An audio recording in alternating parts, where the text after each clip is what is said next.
SIT విచారణ కాకముందే 100% విచారణలో దొరికిపోతా అనే ఒక భయం కేటీఆర్ మాటల్లో చాలా స్పష్టంగా అర్థమవుతుంది. ఏదైతే నువ్వు మాట్లాడుతున్న సందర్భాల్లో ఇది సర్వసాధారణము, ప్రతిపక్ష నాయకుల ఫోన్ ట్యాపులు చేస్తారు. ఏదైతే రాజకీయంలో ఉన్నప్పుడు, అధికారంలో ఉన్నప్పుడు ఇదేదో రెగ్యులర్ ప్రొసీజర్ గా చెప్పే ప్రయత్నం చేస్తున్నావు. అండ్ రేపు పొద్దున కూడా దొరికినా కూడా నేను ముందే చెప్పినా కదా అనే విధంగా నీ యొక్క ప్రసంగం ఉన్నట్టు చాలా స్పష్టంగా అర్థమవుతుంది. కేటీఆర్ ఇంత చదువుకున్నా అంత చదువుకున్నా అని మాట్లాడుతావు, కనీసము సోయి లేదు.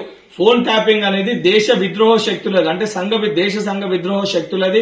యాంటీ సోషల్ ఎలిమెంట్స్ కి సంబంధించి వాళ్ళ ఫోన్లు ట్యాప్ చేస్తారు. దానికి కూడా ఒక ప్రొసీజర్, ఒక కమిటీ, ఒక ప్రక్రియ ఉంటది. గతంలో ఇదే రకంగా కర్ణాటకకి సంబంధించిన ఒక ముఖ్యమంత్రి 1988లో హెగ్డే అనే ఒక ముఖ్యమంత్రి ఆ రోజు ఇదే రకంగా ఫోన్ ట్యాపింగ్ కార్యకలాపాలు చేపడితే తర్వాత ఆయన ముఖ్యమంత్రి పదవికి రాజీనామా చేయాల్సి వచ్చింది. సోయి లేకుండా, సిగ్గు లేకుండా ఈరోజు అంగీకరించే విధంగా మాట్లాడుతున్నావు. నువ్వు ఎన్ని నాటకాలు ఆడినా, ఎన్ని డ్రామాలు ఆడినా, మీరు 10 ఏళ్ల అధికారంలో ఉన్నప్పుడు నీచానికి దిగజారిపోయి ఇద్దరు వ్యక్తుల మధ్యలో సంభాషణ విని మీ రాజకీయ స్వార్థ ప్రయోజనాల కోసం ఎంతో మంది జీవితాలను ఆగం చేసిర్రు, ఎంతో మంది జీవితాలను నాశనం చేసిర్రు. ఎట్టి పరిస్థితుల తప్పనిసరిగా మీ యొక్క గుడ్డలు ఊడతాయి. తెలంగాణ సమాజం ముందు నిజాలన్నీ కూడా బట్టబయలైతాయి. మీకు జైలు శిక్ష తప్పదని చెప్పి కల్వకుంట్ల కుటుంబాన్ని హెచ్చరిస్తున్నా. సిట్ విచారణ కాకముందే 100% విచారణలో దొరికిపోతా అనే ఒక భయం కేటీఆర్ మాటల్లో చాలా స్పష్టంగా అర్థమవుతుంది.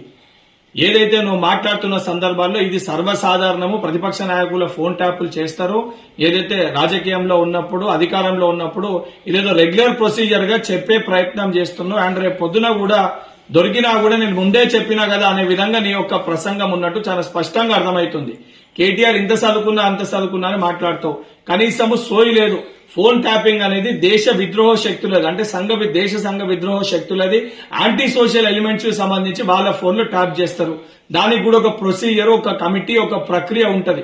గతంలో ఇదే రకంగా కర్ణాటకకి సంబంధించిన ఒక ముఖ్యమంత్రి 1988లో హెగ్డే అనే ఒక ముఖ్యమంత్రి ఆ రోజు ఇదే రకంగా ఫోన్ ట్యాపింగ్ కార్యకలాపాలు చేపడితే తర్వాత ఆయన ముఖ్యమంత్రి పదవికి రాజీనామా చేయాల్సి వచ్చింది.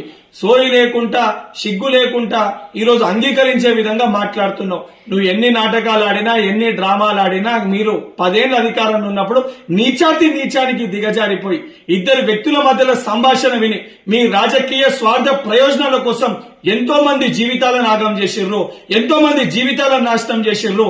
ఎట్టి పరిస్థితుల తప్పనిసరిగా మీ యొక్క గుడ్డలు ఊడతాయి. తెలంగాణ సమాజం ముందు నిజాలన్నీ కూడా బట్టబయలైతాయి.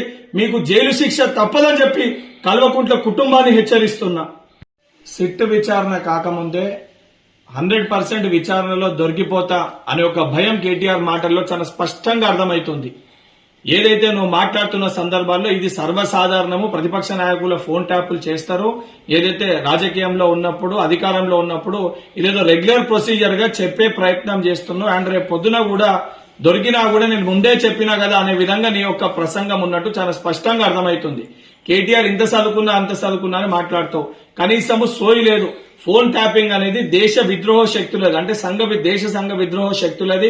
యాంటీ సోషల్ ఎలిమెంట్స్ కి సంబంధించి వాళ్ళ ఫోన్లు ట్యాప్ చేస్తారు. దానికి కూడా ఒక ప్రొసీజర్, ఒక కమిటీ, ఒక ప్రక్రియ ఉంటది.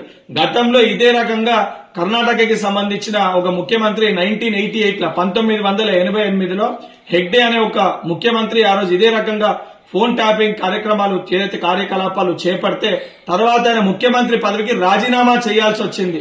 సోయి లేకుండా, సిగ్గు లేకుండా ఈరోజు అంగీకరించే విధంగా మాట్లాడుతున్నావు. నువ్వు ఎన్ని నాటకాలు ఆడినా, ఎన్ని డ్రామాలు ఆడినా, మీరు 10 ఏళ్ల అధికారంలో ఉన్నప్పుడు నీచానికి దిగజారిపోయి ఇద్దరు వ్యక్తుల మధ్యలో సంభాషణ విని మీ రాజకీయ స్వార్థ ప్రయోజనాల కోసం ఎంతో మంది జీవితాలను ఆగం చేసిర్రు, ఎంతో మంది జీవితాలను నాశనం చేసిర్రు. ఎట్టి పరిస్థితుల తప్పనిసరిగా మీ యొక్క గుడ్డలు ఊడతాయి. తెలంగాణ సమాజం ముందు నిజాలన్నీ కూడా బట్టబయలైతాయి. మీకు జైలు శిక్ష తప్పదని చెప్పి కల్వకుంట్ల కుటుంబాన్ని హెచ్చరిస్తున్నా.